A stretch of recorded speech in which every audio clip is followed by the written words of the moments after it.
All right, folks, welcome back to Dirty Boots Capital. Today we have with us John Foster. John is an amazing man doing amazing things. And so I wanted to get him on. Actually, I met some folks of his organization that he started at Freedom Fest. And actually, John may not know this himself, but yeah, I was at No, I Freedom don't. Fest. Yeah. And so I met some of your staff there at the booth. And so when I came across your name just a couple of weeks ago, I had my admin reach out to John to get him on our show here, a small little show that teaches about just wealth and freedom and liberty and just trying to help people achieve more in their lives. So, John, take it away.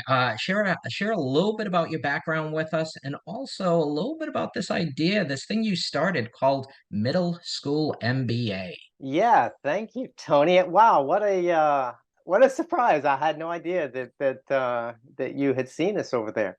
That was a great conference for us. You know, we won the pitch contest. They had a most disruptive company pitch contest there. I don't know if you caught that piece. I did But not. we took first place on that. Anyway, I guess it's a little bit of a diversion, but Yeah, I um, surprised you with that one. yeah, you did. I didn't see that one coming. Yeah, yeah, you never know. I guess for the audience, that's a thing that to remind us all. You never know who's watching. You never know who's lurking in the background that is taking notice of certain things that can help us. And I encourage all of us to do the same. Those things are fun. You know, it's like when you take a trip. Very frequently, the best things about that trip are the things you never expected. You know, you have a whole laundry list, right? Oh, I'm going to go see the mountains, and I'm going to do this and that. But very frequently, it's the things you didn't think were going to happen that were the best part of the trip. So, Yeah, yeah. So no, tell us a little bit about John. oh, well, it's sort of a boring story. I've lived a very sheltered life. My background is in business and engineering as far as education. I did a 30 plus year career in industry, working around the world, starting up plants and running businesses and doing corporate strategy, that kind of stuff. And along the way, so it was kind of an Adam Smith experience because you go different places. You go to Morocco and you see a woman standing out in a field minding seven goats, and you're like, is this really the best use you have for this woman, you know, to stand here in this field all day and watch goats? And other places, you go to Singapore or to Hong Kong, you know, it's just a rock in the ocean. It has nothing. It doesn't have fresh water, and yet you have this incredible city parked there doing, you know, amazing things. So why are some countries rich and some countries poor? I went through the whole Adam Smith thing. You know, school didn't really prepare me for that very well. The economics that they teach in college and grad school are pretty weak. I just struggled through it myself, you know, over many years. And like so many things, you know, I'm kind of a slow learner. But once I get it, I go through every step, I make every mistake, and then I kind of have it. And I know how to teach it to other people because I've made all the mistakes. I volunteered with Junior Achievement to teach, you know, in schools. So I was a volunteer consultant. And I just always felt it could be better than what they had. Their stuff was a little dry and a little and so bit by bit I added to it, and at one point I just had my own curriculum, and so I'm teaching this in schools. And one day I'm walking to school, and I said to myself, why am I teaching 14 kids? You know, I should teach 14,000. And so that's when I built Middle School MBA out into onto the web, and built all the tools that I always wished I had. And we figured out how to put it in the hands of teachers. We've made it so clear and simple that anybody can teach it, anybody can learn it. And so none of our teachers have a background in business, but all of them with very minimal prep jump in and start using our stuff and teaching the classes. And so we're 100% scalable. We can drop in anywhere in the world tomorrow. We have a project in Africa. We have schools in Australia, across the US. We're scalable, and yet we're customizable because we don't go to the student. We're not online learning where a kid stares at a device and reads a paragraph, answers a question, and clicks next. You know, everybody hates that. That's just Yeah. awful. What we do is we go to the teacher, and we do a mind meld with the teacher, and then give that teacher the tools and materials they need, and then the teacher customizes it for their classroom. And so instead of coming in at the lowest common denominator, we come in super high, And then we count on the teacher to bring the class up to that level at whatever the appropriate speed is for those particular kids. What age group do you focus on? Or are you Uh, across the board? 11 to 17. 11 to So the 17. the material is really high level stuff. You're lucky if you learn about capital structure and price structure and business cycles in undergraduate school, frequently not in grad school. So, but we're teaching this stuff to 12-year-old kids. Yeah, But I am such a fan of what you're doing because I've actually written about this to help parents teach their kids. And I share it from a different perspective. I say, hey, take your child and I don't know what the right age is. Different kids develop at different speeds. So maybe it's 7, maybe it's 12, I don't know. But you know what? Go take their birthday and Christmas money and go buy a vending machine, a $400, $500 vending machine, and go use this experience with the kid to understand, gee, what kind of vending machine should I buy? yeah, This is really molded around the child to help give them a different experience, right? I know so many parents that, their kids are, in 4 different types of baseball camps or lacrosse camps or mhm, soccer camps. You know what? They're going to all these things and pretty much what they learned in the first year, they're just relearning in year 2, 3, 4, 5, right? What they're going to school for, they're learning the skills, right, of how to do 2 plus 2, which is important. This is something different that a parent can bring to the table for low cost, $500. Go buy a vending machine. Try to, have these conversations with your kid to say, should it be a soda machine? Should it be a vending machine doing chips and cookies? And then where do you want to place this vending machine? Where does it make sense? Right? Is it going to be at the ball field? Is it going to be at, a convenience store? Is it going to be at your school? What is and then go through the whole, what do you want to put in the vending machine? If it's going to be chips and cookies, what types of chips and cookies? What are the most attractive ones that are going to sell? And then what are you going to price it at? What's your price point for that audience, that market to buy your product, right? And yeah, then you yeah, work through some of the failures of, well, you know what? I placed that in the A1 slot and nobody's buying it. Well, maybe I should put it in the D6 spot and see if product placement encourages people to buy. Or maybe it's just a flop. Maybe you just have the wrong thing in the vending machine. There's so much from this very cheap experience with a child. And some people, oh, I don't want them to lose birthday money or Christmas money, whatever it is. It's $500. You know how much of an education your child is going to get from this $500? It's going to be fun. It's going to be so fun to then, hey, mom, hey, dad, let's go drive down. Let's go check the coin machine or go online, see how much we made from the credit card sales. It's going to be such a game changer and so exciting for most kids. Obviously, not are all driven in this way, but lighting that spark is what I try to do with that idea, right? And you're doing the same thing. Only I reach, to your point, I reached a 1 or 2 or 10 parents, whereas you're reaching 14,000 with your middle school MBA. So I love this idea of teaching young people, these concepts of economics and business and entrepreneurship. And so, yeah, I'll stop talking. Tell me more. Tell me more. I'm super excited about it. I love the vending machine idea. We've frequently tried to, but because you're right, to when you run an actual business and you have to interface with a customer and offer them something that they're willing to buy, the lessons are just infinite. There's so many things to learn and so many ways to approach it. We've tried to do some things like we considered, what if a school raised chickens in their backyard and sold the eggs? When you have the carpool line going, you've got a captive audience that comes through every day, and if you can sell everybody a dozen eggs, you've got a great business. When you're doing that, you have to work through all the practical problems. And it turns out that, keeping the chickens alive through vacations and yada yada yada, we couldn't really make a drop into a school business work with chickens. Then we thought about, well, what if we got the local farmer selling their produce or beef or whatever, and we just did the marketing for them, so they bring the meat once a week in big ice chests, and then we market it to the parents and hand it out during carpool, right, as they come Yeah. through.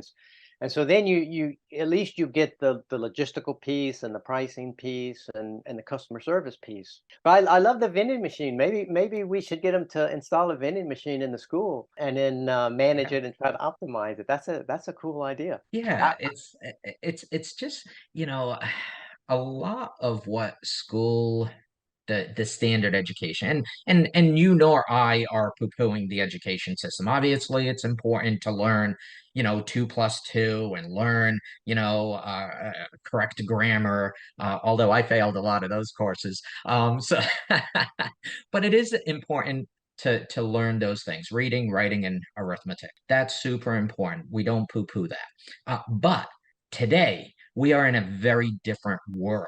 The economics of things are very different. This is not your ma and pa economy.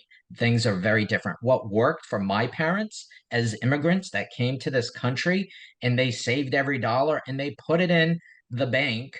I remember 5 cent saving bank was the name of the bank they used. They would put it in the bank and they would earn, 6, 7, 8% on their money, and they were beating inflation, and that was good. They were saving for retirement, and they did well as immigrants. That doesn't work today when you put money in the bank and it's like, 0.005% interest that you're gaining on your money. Right. You just have to think different. And it's the same thing with having a job. And this is why we encourage more of that MBA mentality and that business mentality. And from my standpoint, I do training and helping people who get into real estate because we have to, not to, hopefully I don't get sued by Apple, but we have to use the Apple, tag phrase, think different. We Hmm. need to think different these days. This is not the mom and pop economy that you and I grew up with. So we have to raise the next generation differently. And using these like middle school MBA type programs to be able to teach them the failures that happen along the way. And not so much that it's a failure of, oh geez, we tried eggs and we failed. Well, it's not so much a failure. It's we learned something. We learned that eggs is not the thing to sell, right? Right. We learned that. And so it's a mind shift. It's and so that mind shift, that mindset by developing these kids in a different way, I mean, this is huge. It's going to serve them so differently. We were before I hit the record button here, we were talking about AI, and I'd love to get your perspective on artificial intelligence, AI, and where you think, that plays a role, or maybe it doesn't, and how, that interfaces with your middle school MBA, program teaching, because AI is pretty huge these days. What do you think? I think it's it is it's a big deal. It's a big advance in speed. We can do a lot of the things that we used to do faster. My video producer and I were looking for a title for a movie we're putting together. And we were kicking around some ideas, and he goes, "Well, let's ask Chatbox," and so we said, "Hey, we want a title for a movie that's about this and this and this and this." It was remarkable. It kicked out 6 or 8 things that were pretty close, and I actually grabbed one of them. I said, "Okay, let's do this one." And so it can speed things up a lot, but it can't think like we were talking earlier. It's not a human mind. It's probably another tool that people should learn to use so that they can take advantage of it. But it's I don't think it's going to take over the world. I don't think it's going to start thinking for itself. And I don't think it's going to turn around and enslave everybody. Just like all the other tools that we've developed, since the beginning of time, it's one to master and use where appropriate and make yourself more productive. Yeah, Ultimately, that's the process that has elevated humans above animals. From the first tools that we started putting together with rocks and sticks, we use the tools to improve our productivity so that we don't have to spend as much time just feeding ourselves, and we take that time that we've saved and make the tools better, and then we just keep doing that again and again and again, and between making better tools and specializing among, because really there's this cute little cycle that sort of runs itself. First you make a bunch of different tools, but because they're they're making you more productive. But then you have so many tools, you don't know how to use them all. There's too many tools for any one person to know how to use. So you have to specialize in a given set of, I'm going to learn how to use, this post hole digger. I'm going to be great at that. Because you specialize, the only thing you produce is post holes. And that's great for building a fence. But when lunchtime comes, you're looking for a ham sandwich. And so you have to go find somebody who specialized in making ham sandwiches and trade them a post hole for a ham sandwich. So the very fact of making tools forces us to specialize. That forces us to trade. The trading is to trade, you have to go out and find other people and see what they have and make deals. Those are markets. So those just evolve naturally. And then in the market, in the process of going around and comparing goods and getting relative values for them, we form prices, and once you have a price for everything in the market, now you can do business. But before you couldn't. Without prices, it's impossible to do business because nobody knows, what's what. But once you have prices, it's just like, oh, okay, which things can I combine to make something that's more valuable than these inputs? And if you do that well, then you create profits. And then those profits become more capital, which is more tools and more specialization. So there's this little natural cycle that if we leave it alone, it Yeah. runs by itself and it just keeps enriching us at a faster and faster rate. It's a beautiful thing. This is the whole process of civilization. And along the way, people develop longer and longer time preferences and better manners, and we just become more civilized. This is the civilization process. Yeah. And of course the opposite is also true. You can run this thing backwards. Yeah, and we're actually going through. You and I both know right now because we study it. This is why you do what you do, as well as myself. We are going through a phase here. We're witnessing it of deglobalization. And so what happens is for the audience, when you have globalization, which means you have countries working very closely together in order to, make a pencil or make this pen or make an iPhone or make computer chips, right? When you have globalization and you have harmony in the globe, right, in the world, and you have these countries all working together, you have this specialization in certain areas, like, say, for China. China has all the raw materials needed to make chips, and and so they gravitate towards making chips for cars and for electronics because that's where it's most efficient. Efficiency gravitates towards that. You know, Vietnam, they have a very good population to manufacture goods. So a lot of goods are manufactured in Vietnam. They have the infrastructure. It's efficient to do that there. Same with India. Same with the United States. The United States has a very good school system. And so out of the school system and out of the funding, I'll say also we have the largest defense budget out of any country by far, but out of that defense spending, and out of the school system, we have great IP, intellectual property, and ideas and innovation that's created in this country, in the United States, right? So every country in a globalized, harmonious world, we have these efficiencies. But what's happening now? What's happening is we have deglobalization. We have a lot of conflict in the world. Obviously, we see it, with the Ukraine war. We see it with this war with Israel and Hamas. We have, currency wars that are right. And this is something that we don't talk a lot about. The media doesn't talk about it, but we have this currency war going on. People want to get at countries want to get away from using the US dollar. They saw what we did to Russia by putting sanctions on Russia. Yep. And Russia, basically, their money, their investments were locked down. They couldn't access those funds to create business, interact business, and do things for their population. Other countries are looking at this and saying, hmm, do we really want to be tied to the US dollar? So that gives, impetus to the, BRICS currency that's been talked about quite a bit. That's been, and other things, right? So there's currency wars that are going on. There's physical wars that are going on. There's trade wars that are going on. we've seen a lot of politicians go back and forth between here and China and here, trying to figure out this trade war where we put tariffs on their stuff and they do the same to us. There's trade wars going. So my point being, we are in a period right now of deglobalization.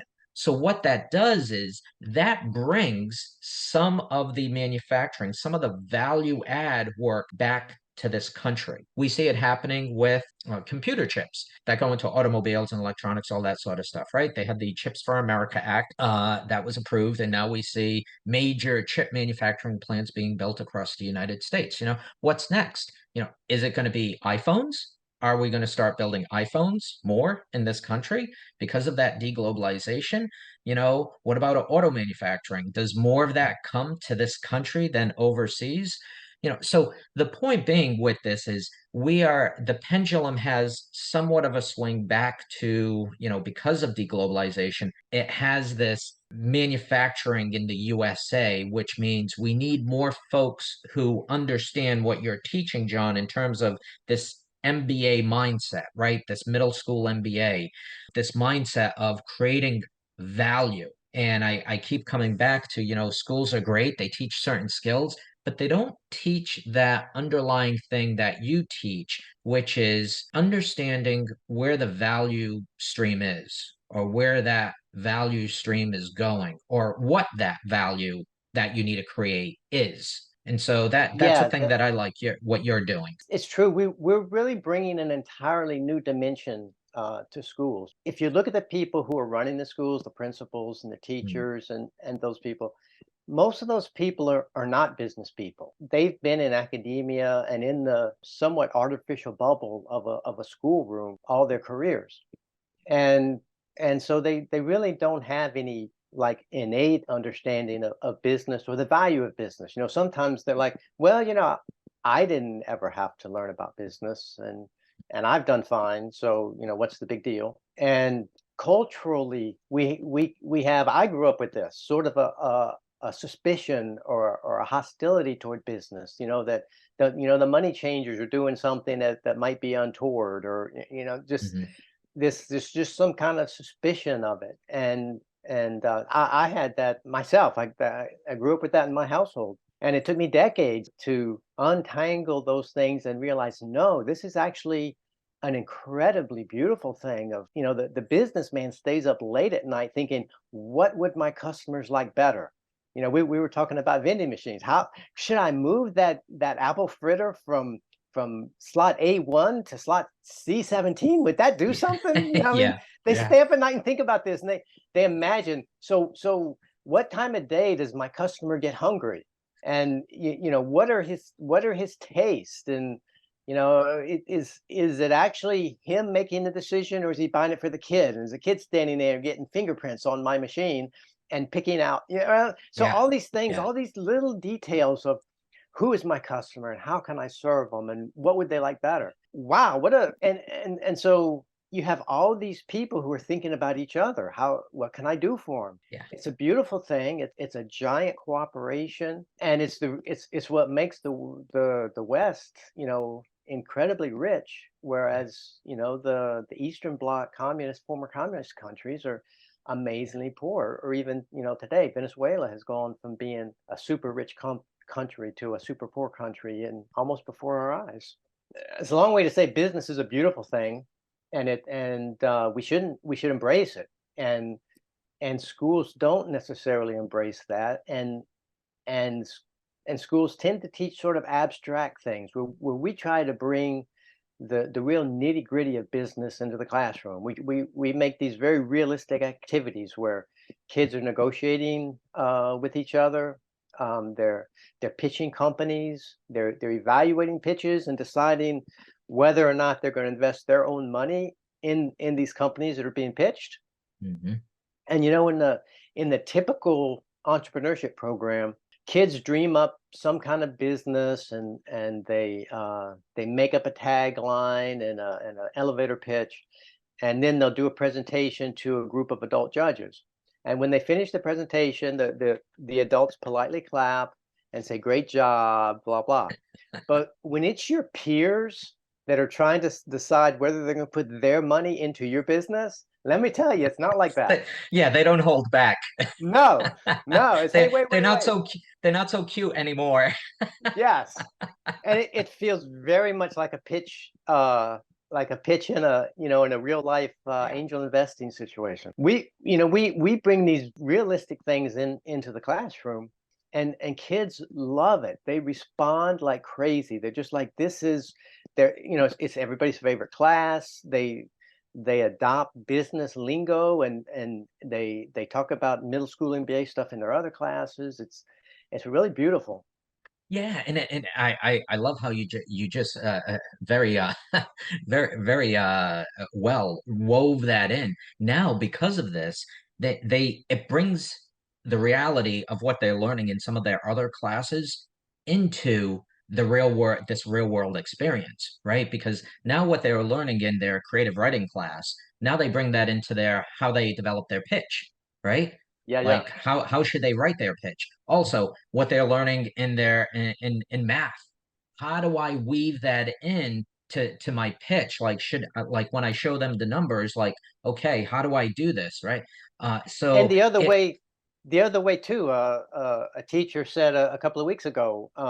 She said, even kids who don't like math think business numbers are fun.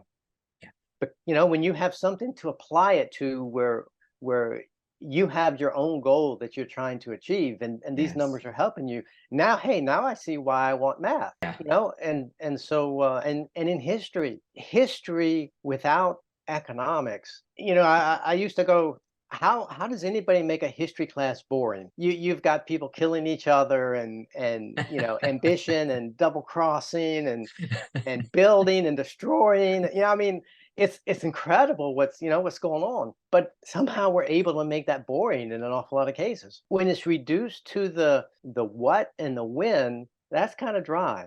But when you bring economics and business into it, that's the why, the why and the how. And so as you integrate those things, it just makes everything better. But because that's how the world really works, and that's how people operate. And people are really interesting. Everybody's interested in people. That's why we watch soap operas and Yeah. crazy things like that. Yeah, so I love this middle school MBA idea and model that you've created for the audience, for the listeners who are, thinking, hey, why doesn't my school have this, right? How do they engage with you on getting this middle school MBA into their school system? It's very easy. You go to middleschoolmba.com. That's our website. Everything's there. You can see how it works. You can contact us. One of the beautiful things about it is it's super easy to put in. It's really get credentials today, teach tomorrow. I helped start up a charter school a couple of years ago, and I was part of installing Saxon Math. Mhm. Great program, really tough to install in your school. Lots of work. Middle school MBA is super super easy. We've just put everything together in one place for you, and the teacher just picks it up and goes. Nice. What about like folks that are doing homeschooling? I know some folks who listen to the channel who because we've also talked about, right, uh, the education system, depending on where you're located, may serve the need, but in a lot of areas, the public school system isn't really scratching the itch. So there's a lot of folks that have gravitated more towards homeschooling and creating that in their community. How does the middle school MBA interface with homeschoolers? Is that possible? Yes, no, that's a great question for sure. There's two aspects. One piece here, you don't need again, you don't need to be a business whiz to teach this stuff, right? So, Hmm, as the homeschool teacher, you're qualified, full gotcha. stop, no doubt about it. Excellent. Um, we do have we have a lot of activities like negotiating and pitching where you need more than one person. So it's not if you have a self-taught sort of homeschool where the kid's just working on the laptop, Hmm, we can't fill that okay. uh, that need there. But if you're either in a homeschool co-op where Hmm, you have a small group, Or if you just work with your one or two kids yourself, works just fine. And what happens is you end up taking additional roles. Like you might take one side of a negotiation, or you might pitch the company, or something like that. But yeah, totally doable. We have plenty of homeschoolers. And one of the beautiful things about it is most people's kids have no idea what their parents do for work. They don't get that at all. But we have parents tell us again and again, now I can talk with my kid about what I do. They understand what I do when I leave for work, when I'm trying to make a deal, when, whatever. They understand it. One time I had this woman stop me in the hall, and she says, "Are you the one teaching business around here?" I'm like, "Yes, ma'am." Uh-oh. And she says, "My husband and I had a long talk with little Jessica over the weekend, and she knows things about our business that I didn't even know. How did you do that?" And that's just a good day at work. That's But wild. this opening this communication channel between parents and kids is just amazing. Just amazing. So, I Yeah. mean, if only for that it's worthwhile. But in addition, your kid gets a new worldview. How does all this work? Yeah, there's so much. There's so many tentacles to this that are so important today. Again, it's not, you know, what kids learn today in school with the current education system. Sure, there's a lot of goodness there, but the world is so vastly different today than it was 40 years ago. We have to be teaching kids different today. And so much Um, bigger than it was 40 years ago. So much bigger. yeah, yeah. I think, I share some ideas, I think if kids aren't getting some international experience in their young life, either through international trips they take with their parents and a certain amount of learning that should go on there when the parent is there to be able to, take that opportunity internationally and share some different perspectives with the child while they're overseas, or whether the child takes a trip with a school internationally. I think that exposure to your point of going to Singapore, right? You go to these different places, and you just have a different experience and a different appreciation for things. And you see, in some cases, you see where there's opportunity here in this country, which is a good thing because you Hmm. can be the one to put that business in place and provide that value. The other thing we get to see traveling internationally is just how fortunate we are in this Hmm. country. Again, another thing that I write about. When we travel internationally, we see what freedoms we do have that we take for granted. And I'm not saying we're bad people because, it's like the air we breathe. It's just there. It's always there. And Right. we take it for granted. And our freedoms are very much the same. And when you go overseas and you see folks that don't have these freedoms, it kind of gives you a pause to say, wow, we're really fortunate and just experience that gratitude for where we live. So I think that's something that's super important, because we're not in a, you know, uh, I mean, operating in your backyard. I was just doing some Christmas shopping online yesterday, and gosh, these products are coming from everywhere. They're coming from every part of the globe. We are very much in a global economy. Now, granted, there are some areas that are becoming deglobalized, but when I go online shopping, I really don't have an idea if it's coming from the US or China or Vietnam or the Philippines. I just it's hard to tell. So having that exposure as a child is I think super important, to understand that because it's no longer your mom and pa economy, as I And say. on the flip side of that, it also means, so as a consumer, okay, you're getting things from every corner of the globe. But also as a producer and a seller, you can sell to every corner of the globe. So you could have an incredibly narrow little niche thing that you do, but you can reach out to 7 billion people and find 100,000 that want this crazy quirky thing that you do. Yeah, And that's a different world. That is, yeah, and not only that, but you can also reach individuals. If you want to talk to, well, hell, Elon Musk, you have an opportunity to send a tweet at him that that he might answer. And maybe Musk is a bit extreme, but I know many people who have contacted, hooked up with people like maybe three tiers down from Musk. It gets pretty broad at that point. Yeah. And Yeah. if you want to get in touch with Jordan Peterson or somebody like that, it's really doable today. Whereas 10 years ago, forget it. Yeah. It's Yeah. it's so to appreciate what this world is like and what the possibilities are, and to do that at a young age for kids, I think it's you just can't imagine the potential that opens up. Yeah, John, I appreciate you so much. I appreciate the work you're doing. And I'm glad you enjoyed my vending machine idea. No, I Not like that. everybody has an appreciation for it. So my quirky vending machine idea, you can share that with folks. I'll let you. No royalties. I mean, think of all the things that kids could imagine to put in a vending machine. Things that adults don't even think about because Yes, we are we operate in a certain paradigm, right? Because we're already conditioned as adults. We operate in a certain paradigm where we think, oh, it needs to be soda and chips and cookies, right? A kid might come out and, hey, why don't you put Legos in there? And it's like, yeah, oh, well, maybe that's $1 million idea, right? I don't know, or maybe put baseball cards in there. I don't know what the right thing is, but a kid is just so, I mean, they don't have any of these preconceived notions. So yeah, with this middle school MBA, I'm sure some of the ideas that are coming out of that are just like blowing these teachers' minds and saying, "Where did you come up with that?"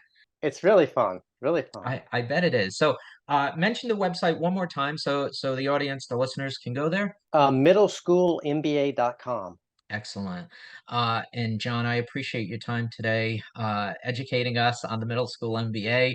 I encourage folks to go there. If your school doesn't have it, or if you're doing homeschooling, still reach out middleschoolmba.com and seek out John for help in getting that established in your school or your homeschool, whichever. And yeah, we need to help teach these kids a different way to achieve wealth, achieve more freedoms for yourself, and just a better lifestyle, a greater return on life is what we want for folks. So, John, thank you so much for your time today. I appreciate you.